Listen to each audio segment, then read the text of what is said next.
faut absolument que Jean-Christophe Perrault soit deuxième. On fait un peu de surplace. 10, 6 et 4 secondes seront distribués aux 3 premiers de l'étape. Et on sort du village de l'Hospédale. Pour la flamme rouge arrive. Et du coup, voilà, on fait un peu comme sur un vélodrome. Je te parle en français puisque c'est Jean-Christophe Perrault avec Frank Schleck. Bon, Mathias Frank aussi, hein, ça doit être plus compliqué avec Maïka. Ça a peut-être profité juste derrière à Thiago Machado qui est en train de revenir. Bien, le groupe de K attaque de Frank Schleck. Ça y est, c'est parti. La réponse de Maïka avec un temps de retard. On s'est bien regardé, c'était sympa. Au moins on a un beau final, pas forcément un plateau extraordinaire, mais bon, on aura un beau vainqueur, parce qu'il sera sûrement parmi ces 4 là. Et on va se regarder de nouveau. Ah, il y a de l'enjeu, c'est les bonifications qui, c'est ça hein, l'explication. Voilà la flamme rouge, le dernier kilomètre. Ouais, ce sera plus compliqué maintenant de sortir.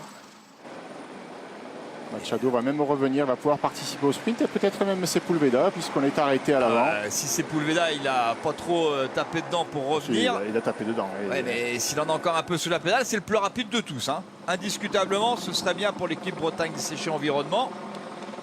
Monsieur Séché, avec madame, a profité de ce petit voyage en Corse pour venir supporter cette équipe de Bretagne. Et il est revenu, Sepulveda. Thiago Machado est revenu. Ben, ça va pas se jouer à 4. Ils sont 6 maintenant, c'est encore plus compliqué. Cela dit, c'est pas mal pour Jean-Christophe Perrault. Hein. Parce que si c'est pas Mathias Frank qui est dans les 3 premiers, c'est pas si mal. Ouais, mais si Sepulveda gagne, là aussi, il faut qu'il termine absolument 3e. Oui, parce que Sepulveda, 7 secondes de retard. Voilà.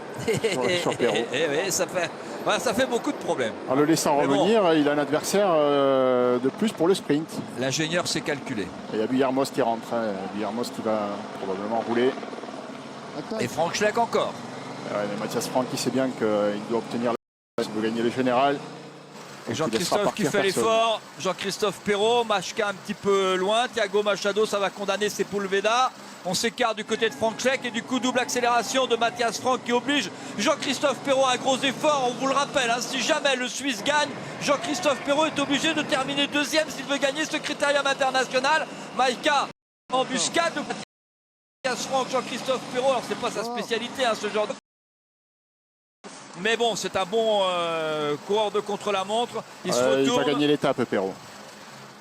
Et Machado qui tente de revenir. Accélération de Machado. Frank Schleck lancé Machka. Il n'est pas si fort que ça. Lâché, ça va jouer. Perrault, là. Il va gagner. Il faut qu'il y aille Perrault.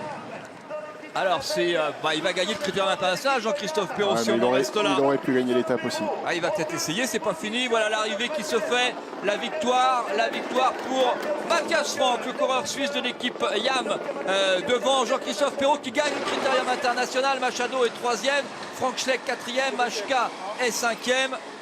Et donc, voilà, c'est Sepulveda qui en termine pour la 6e place. Il a été gentil quand même, Jean-Christophe Perrault. Hein. Il aurait pu faire coup double. Et Alexis Buyarmos qui aura fait son boulot, qui termine 7e. Et bien voilà les 2 hommes du jour. La petite poignée de main en passant. Oui, voilà. Voilà, gentleman, Jean-Christophe Perrault. Mathias Frank gagne l'étape et Jean-Christophe Perrault gagne la 83e édition du Critérium international. Les bonifications ont fait leur jeu aujourd'hui. Les 2 plus forts étaient là. Mathias Frank va terminer 2e du junior. Mettre ça dans l'ordre tout à l'heure. Mais bon, eh bien, nouvelle succès hein, sur C'est la vague. On surfe sur la vague AG2R la mondiale. Voilà Bob Jungels qui en termine. Ouais. C'était le 3e du classement général. Il a un peu craqué, mais bon, il n'a que 21 ans, on en reparlera. Et donc, eh bien, on continue hein, à surfer sur la vague.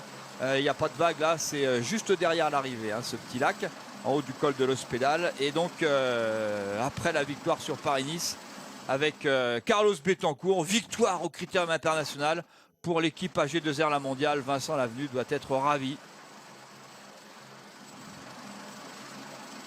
Jean-Christophe Perrault qui s'était déjà imposé sur le Tourmed en haut du Mont Faron s'impose cette fois en haut de l'Hospédale avec à la clé une victoire de prestige. Parce qu'il succède quand même à Christopher Froome au palmarès. Oui, il y a beaucoup de grands noms au palmarès du Critérium international. Il était parmi les favoris de cette édition, Jean-Christophe Perrault. Il n'a pas failli, il a été vigilant dans la première étape, bon dans le contre-la-montre en reléguant un peu plus loin des adversaires pour le classement général. Et puis dans cette ultime étape, bon, ça a été un peu tendu, mais il n'a pas non plus tremblé. Il a assumé son rôle, son statut de leader, et il gagne ce critérium international avec une petite seconde d'avance